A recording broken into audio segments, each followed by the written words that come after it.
We are talking Sleepaway Slasher. Now, not to be confused with obviously Sleepaway Camp. This one actually has 9 directors and it's not an anthology movie, as well as multiple writers. And it's described as a kind of meta horror film.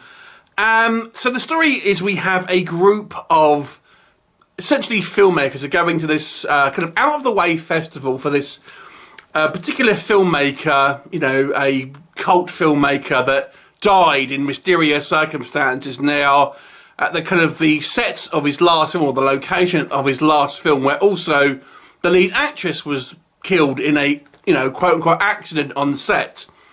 And the kind of the son of this famous filmmaker is setting a challenge for each of these kind of groups of filmmakers to essentially make a short horror film to win a cash prize. So essentially we have competing groups of filmmakers, although it really just comes down to male versus female in the end for some reason.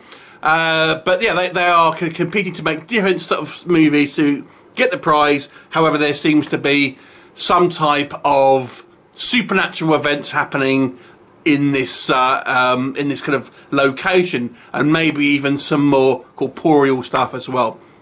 What will happen? You have to watch the movie to find out.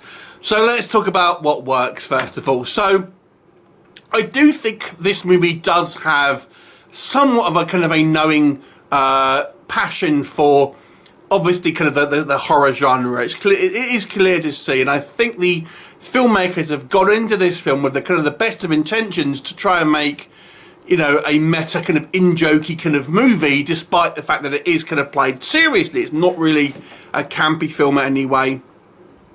And the movie does have some original ideas, and I think the basic premise of this film is quite interesting. How it is executed we'll come on to, but I think the idea at least is solid. And I did like some of the cast members as well, as we have quite a large cast, and obviously some get more screen time than others. And I like some of the kind of the characters, so there you go. But what works, there's just way too many cooks in the kitchen of this film. The narrative of this film is just all over the place. The movie does have a kind of small vignette within the film, although it's not an anthology. We do see a couple of these films that are made by the kind of the people who are doing this competition. But I don't really, you know, I don't think there's the need for 9 directors, to be honest with you. There's just the narrative. There's no real central character. You don't really know who you're supposed to be following.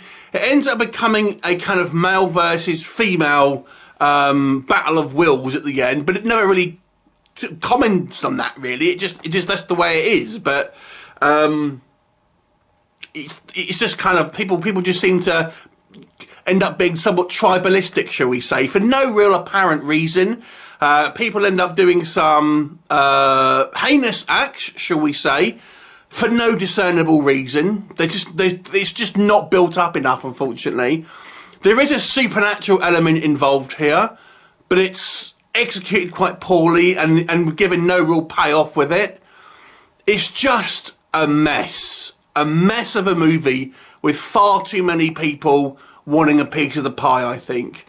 And I get the intention is obviously to have this kind of all these horror fans probably come together and make this kind of film.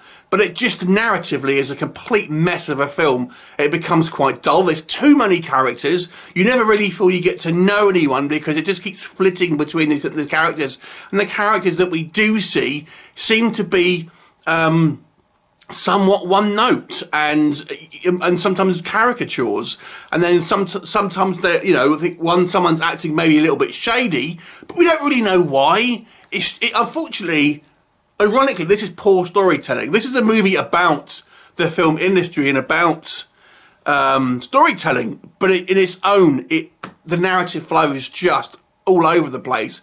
I've said it a few times, and I feel this is a problem with especially independent horror films. So with a big budget film, they'll have test screenings and kind of like for people who have nothing to do with the film and then get their reaction and make any changes. But I feel because of maybe time restraints or things like this. Independent films, quite often, if they do screen it to anyone, it's like friends and things. Oh yeah, that's great. And there's never really any pushback. This is what a producer's job should be. But I get the impression there's just 9 people doing the directing here. God knows how many producers. And it's just getting pulled from one place to another. And it just becomes a convoluted mess of a film. It does have some good ideas, I think, but the execution is quite frankly quite poor. There are also some, although I like some of the acting, there's also some more peripheral characters who are just far too cheesy and kind of like silly, quite frankly, for their own good. This is not really a slasher film in any sort of sense of the word, to be honest with you. And it's hard. It's a hard film to kind of say what it is actually about, because I don't think it knows. Not one to really kind of recommend, I'm afraid. Kudos for trying to make an original idea, and I will give it some points for that, but I just think it fails. So a 4 out of 10, and that is really for some originality and some, some interesting performances, but it's not an entertaining film. It is a hard film to sit through because it's just all over the place. Have you seen it? What did you think of it? Leave me a comment and I'll look forward to seeing you next time. Bye for now.